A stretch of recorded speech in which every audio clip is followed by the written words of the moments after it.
আসসালামু আলাইকুম।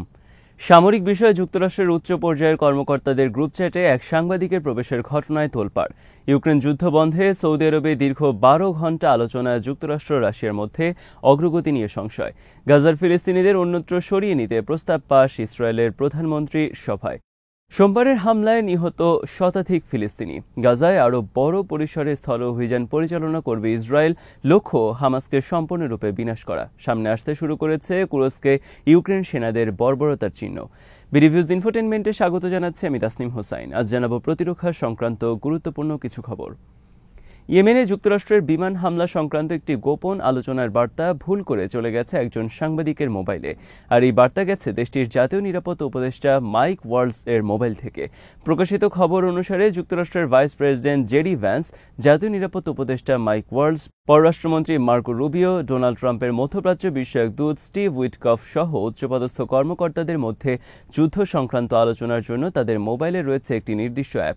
সেই অ্যাপে তারা গ্রুপ চ্যাট করে থাকেন যুদ্ধসহ রাষ্ট্রীয় গুরুত্বপূর্ণ বিষয়। ১১ মার্চ নিরাপত্তা উপদেষ্টা মাইক ওয়ালসের মোবাইল থেকে একটি আমন্ত্রণ বার্তা যায় দি আটলান্টিক নামের ম্যাগাজিনের এডিটর ইন চিফ জেফ্রি গোল্ডবার্গের কাছে। বার্তায় বলা হয় তাকে যুক্ত করা হয়েছে তাদের গ্রুপে। এরপর ১৬ মার্চ ইয়েমেনে হামলার আগ পর্যন্ত তাদের নিজেদের মধ্যে যেসব বার্তা আদান প্রদান করা হয়েছে তা সবই চলে যায় সাংবাদিক গোল্ডবার্গের কাছে। সাংবাদিক গোল্ডবার্গের কাছে গ্রুপ চ্যাটের যেসব বার্তা চলে গেছে তা খুবই উচ্চ পর্যায়ের গোপন সামরিক আলোচনার অংশ। ১১ মার্চ সাংবাদিক গোল্ডবার্গকে গ্রুপে যুক্ত করার জন্য একটি আমন্ত্রণ যায়। এরপর ১৩ মার্চ আরেকটি বার্তা যায় তার কাছে। এতে বলা হয় আগামী ৭২ ঘণ্টার মধ্যে ইয়েমেনে হুথিদের বিরুদ্ধে আক্রমণ করবে যুক্তরাষ্ট্র। ১৪ মার্চ আরেকটি বার্তা যায় যেখানে ভাইস প্রেসিডেন্ট জেডি ভ্যান্সের সাথে ইয়েমেনে হামলা নিয়ে আলোচনার কথা রয়েছে। মাইক ওয়ালসের কাছ থেকে ১৬ মার্চ যাওয়া আরেকটি বার্তায় বলা হয়েছে ইয়েমেনে সফল হামলা পরিচালনা করা হয়েছে। এরপর গোল্ডবার্গের কাছে যাওয়া আরেকটি বার্তায় দেখা যায় পররাষ্ট্রমন্ত্রী মার্কো রুবিও ধন্যবাদ জানিয়েছেন প্রতিরক্ষামন্ত্রী পেট হেগসেথকে। অপর এক গ্রুপ চ্যাটে দেখা গেছে ইউরোপের বিরুদ্ধে সমালোচনা করছেন যুক্তরাষ্ট্রের এসব উচ্চ পর্যায়ের কর্মকর্তারা। ট্রাম্পের দ্বিতীয় মেয়াদে প্রেসিডেন্ট হিসেবে দায়িত্ব গ্রহণের পর ১৬ মার্চ ইয়েমেনে বিমান হামলা ছিল ট্রাম্প প্রশাসনের আকস্মিক প্রথম হামলা। সেই হামলা সংক্রান্ত গোপন আলোচনা এভাবেই ভুল করে সাংবাদিকের কাছে চলে যায়। সোমবার হোয়াইট হাউসের পক্ষ থেকে স্বীকার করে বলা হয়েছে সামরিক সংক্রান্ত উচ্চ পর্যায়ের গুরুত্বপূর্ণ গোপন গ্রুপ আলোচনায় দুর্ঘটনাক্রমে অন্তর্ভুক্ত করা হয়েছিল একজন সাংবাদিককে। যে অ্যাপের মাধ্যমে তারা গ্রুপ চ্যাট করেছেন তার নাম সিগন্যাল।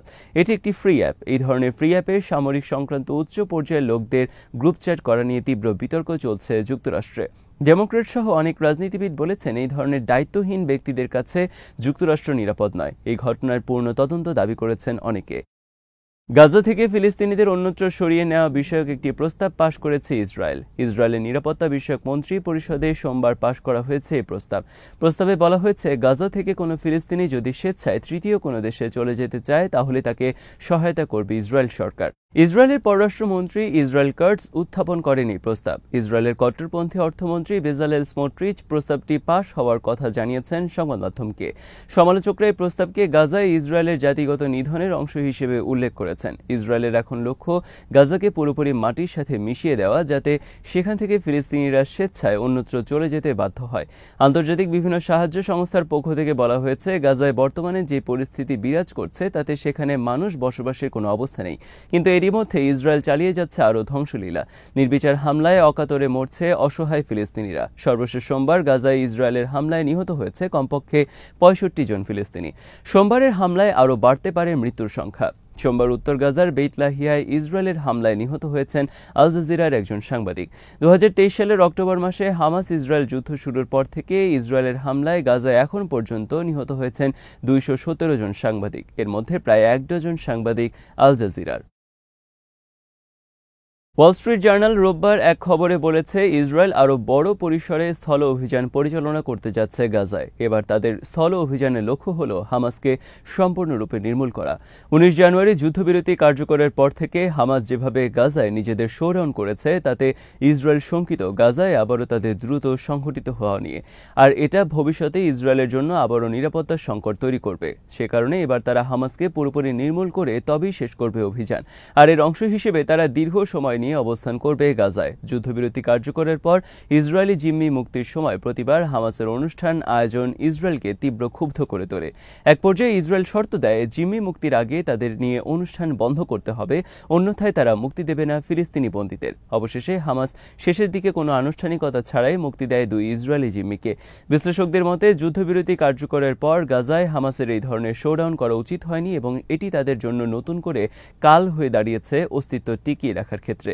ইয়েমেনের হুথি আর্মি আনসার আল্লাহ সোমবার দাবি করেছে তারা ইসরায়েলের একটি বিমানবন্দরে 2 দফা হাইপারসনিক মিসাইল হামলা চালিয়েছে। এছাড়া মিসাইল হামলা চালিয়েছে লোহিত সাগরে অবস্থানরত যুক্তরাষ্ট্রের বিমানবাহী রণতরী হ্যারি এস ট্রুম্যান লক্ষ্য করে।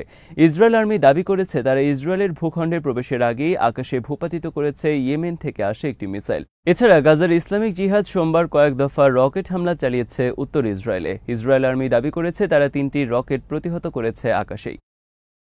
যুক্তরাষ্ট্র রাশিয়ার প্রতিনিধিদের মধ্যে সোমবার দীর্ঘ 12 ঘণ্টার বৈঠক হয়েছে সৌদি আরবের রাজধানী রিয়াদে। ইউক্রেন যুদ্ধ বন্ধে অনুষ্ঠিত ম্যারাথন বৈঠকের মাধ্যমে শেষ হয়েছে দুই পক্ষের প্রতিনিধিদের আলোচনা। এখন বৈঠকে বসার সম্ভাবনা রয়েছে যুক্তরাষ্ট্রের প্রেসিডেন্ট ডোনাল্ড ট্রাম্প এবং রাশিয়ার প্রেসিডেন্ট ভ্লাদিমির পুতিনের মধ্যে। রিয়াদে সোমবার দুই পক্ষের বৈঠকের মূল এজেন্ডা ছিল কৃষ্ণ সাগরে রাশিয়ার হামলা বন্ধ করা। এর মাধ্যমে ইউক্রেনে স্থায়ী যুদ্ধবিরতি কার্যকর করা। কৃষ্ণ সাগরে রাশিয়ার হামলা বন্ধ হলে ইউক্রেন আবারও আন্তর্জাতিক বাজারে রপ্তানি করতে পারবে তাদের খাদ্যশস্য। 22 সালে কৃষ্ণ সাগরে হামলা বন্ধের বিষয়ে রাশিয়া ইউক্রেন সমঝোতা হলেও 2023 সালে রাশিয়া বাতিল করে এই চুক্তি। রাশিয়া অভিযোগ করে খাদ্যশস্য রপ্তানির সুযোগে পশ্চিমারা জাহাজে করে অস্ত্র পাঠাচ্ছে ইউক্রেনে। প্রেসিডেন্ট ট্রাম্প সোমবার এক বার্তায় বলেছেন, ইউক্রেনের সাথে তাদের শিগগিরই চুক্তি হতে যাচ্ছে খনিজ সম্পদ উত্তোলনের বিষয়ে। রিয়াদে সোমবার বৈঠকের অগ্রগতি নিয়ে মঙ্গলবার যৌথ বিবৃতি প্রকাশের কথা রয়েছে। তবে এই বৈঠকে ইউক্রেন যুদ্ধ বন্ধ বিষয়ে তেমন অগ্রগতি হয়নি বলে উল্লেখ করা হয়েছে প্রকাশিত বিভিন্ন খবরে। ইউক্রেনের প্রেসিডেন্ট জেলেনস্কি অভিযোগ করেছেন, রাশিয়ান কর্মকর্তারা বশ করেছে যুক্তরাষ্ট্রের কর্মকর্তাদের। যুক্তরাষ্ট্রের সব কর্মকর্তারা কথা বলছেন রাশিয়ার সুরে। তাদের কথা শুনলে মনে হয় আলোচনা শুরুর আগেই তারা রাশিয়ার দাবি মেনে নিয়েছেন। ইউক্রেনের পররাষ্ট্র মন্ত্রণালয় সোমবার বরখাস্তের দাবি জানিয়েছেন ডোনাল্ড ট্রাম্পের মধ্যপ্রাচ্য বিষয়ক দূত স্টিভ উইটকফকে। স্টিভ উইটকফ সম্প্রতি এক সাক্ষাৎকারে বলেন, রাশিয়ার প্রেসিডেন্ট ভ্লাদিমির পুতিন একজন সুপার স্মার্ট ব্যক্তি, আমি তাকে ভালো মানুষ বলে মনে করি।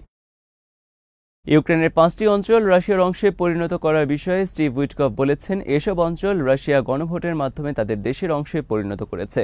এসব অঞ্চলের মানুষ রাশিয়াভাষী এবং তাদের রাশিয়ার সাথেই থাকতে চায়।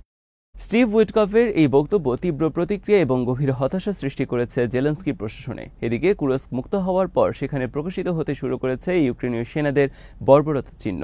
স্থানীয় অধিবাসীরা অভিযোগ করেছেন, ইউক্রেনের সেনারা যতদিন কুরস্কে ছিল তারা ঠান্ডা মাথায় সেখানকার অনেক বেসামরিক লোকজনকে হত্যা করেছে। অনেকে গ্রেপ্তার করে নিয়ে গেছে, মানুষের বাড়িতে প্রবেশ করে চালিয়েছে ধর্ষণ, লুটপাট এবং ডাকাতি। ভ্যালেন্টিনা নামক একজন নারী রাশিয়ার গণমাধ্যমকে জানান, রাস্তায় একটি গাড়িতে থাকা অবস্থায় ইউক্রেনীয় সেনারা তার সামনে তার স্বামীকে ঠান্ডা মাথায় গুলি করে হত্যা করেছে। গত 6 আগস্ট ইউক্রেন সেনারা আকস্মিক অভিযান চালিয়ে কুরস্ক দখল করে। এক সপ্তাহ আগে রাশিয়ার অভিযানে টিকতে না পেরে কুরস্ক ছেড়ে পালিয়েছে ইউক্রেনীয় সেনারা। কুরস্ক ছেড়ে পালাবার আগে কুরস্কে ব্যাপক ধ্বংসলীলা চালিয়েছে তারা। পুড়িয়ে দিয়েছে সেখানকার গুরুত্বপূর্ণ সব স্থাপনা। মিসাইল হামলা চালিয়ে ধ্বংস করেছে গুরুত্বপূর্ণ সব ব্রিজ। রাশিয়ার গণমাধ্যম ধীরে ধীরে উঠে এসেছে সেখানকার ধ্বংসস্তূপের চিহ্ন। আজ এখানেই শেষ করছি। সমরাস্ত্র, প্রতিরক্ষা এবং কূটনীতির নানা তথ্য জানতে চোখ রাখুন বিডি ভিউজ ইনফোটেইনমেন্টে। চ্যানেলটি ভালো লাগলে সাবস্ক্রাইব করুন, সংযুক্ত থাকুন আমাদের ফেসবুক পেজে। আল্লাহ হাফেজ।